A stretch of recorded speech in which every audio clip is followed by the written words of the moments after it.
When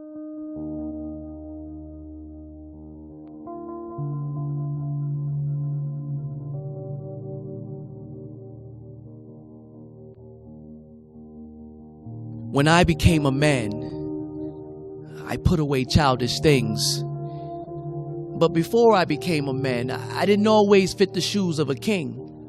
I was a child trying to find his way. And the toys I played with kept my eyes occupied and left my mind in a lustful, boyish frenzy. And my playmates had long legs, short skirts, and soft skin, and they cared enough to lie down and wallow with me often. Jezebel turned out to be my very best friend. I'd look in her eyes before ever seeing the sunrise, every time I paid her a visit and slept in. Before I became a man, I saw how God made Adam from dust. So likewise, I tried to make love out of lust. I didn't know any better. I was taught by example, let your mouth spit game, but never let your heart say much. I treated his daughters like beauty pageant contestants, and there would be zero return on their investments, and Proverbs 31 was never a criteria for my selections. Mind you, this was before I became a man. This was about the time that I took notes from a father figure who really didn't know how to be a father. Go figure.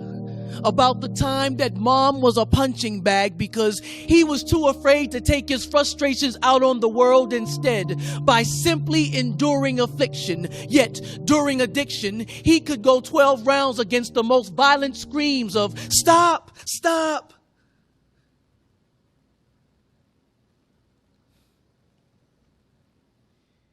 And he was undefeated. He always won. And I would stand in plain sight, hoping Daddy sees. Because all I could say at the time was, Daddy, please. Mom didn't deserve what she got just because she didn't satisfy Daddy's needs. Before I became a man, I would unlock Daddy's curse, free myself, and throw away Daddy's keys. I allowed anger to set up a construction company inside. And bitterness never rested. It left no time wasted. And whether Daddy loved me or not, all I could regurgitate was hatred. I became allergic to showing any form of compassion. Before I became a man, I was much shorter. Not just in height, but in spiritual insight. Because I never had a picture, nor did Pixar ever have a film to show me what God's man really looked like.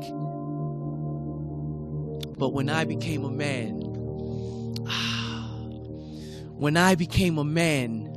I learned how to love God right back. And even though I'm good at falling short of the glory, I reflect on my story, and through my praise, I'll self-publish a testimony.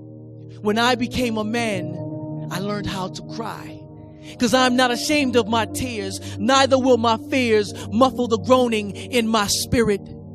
Since I became a man, I'm no longer afraid of the dark.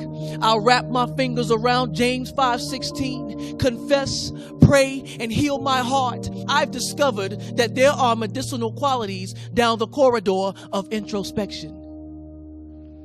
When I became a man, I learned how to love her. My Esther, my Ruth. I learned to honor her like she was Jesus' mother, because one day she'll be pregnant with the seed that will transport my legacy so that my God and my name would both have longevity even after they bury me. I couldn't love her before because I wasn't able. My insecurities and my perfectionism had me looking at the next best player checking in at the scorer's table. How could I possibly be her covering as an umbrella with holes in it? But I learned to love her like I oughta, because I want him to be my father and my father-in-law, since that's his daughter. When I became a man, I learned to love my brother. I'll share my heart, my hug, and my hallelujah. Because a hug and a hallelujah without my heart leaves room for his spirit to respond, I never knew you. I became a man so that until he became a man, he can see and name a man. who picked up the gospel, who picked up the gospel, who picked up the gospel, who picked up the gospel, who picked up the gospel, and put the toys away when I became a man.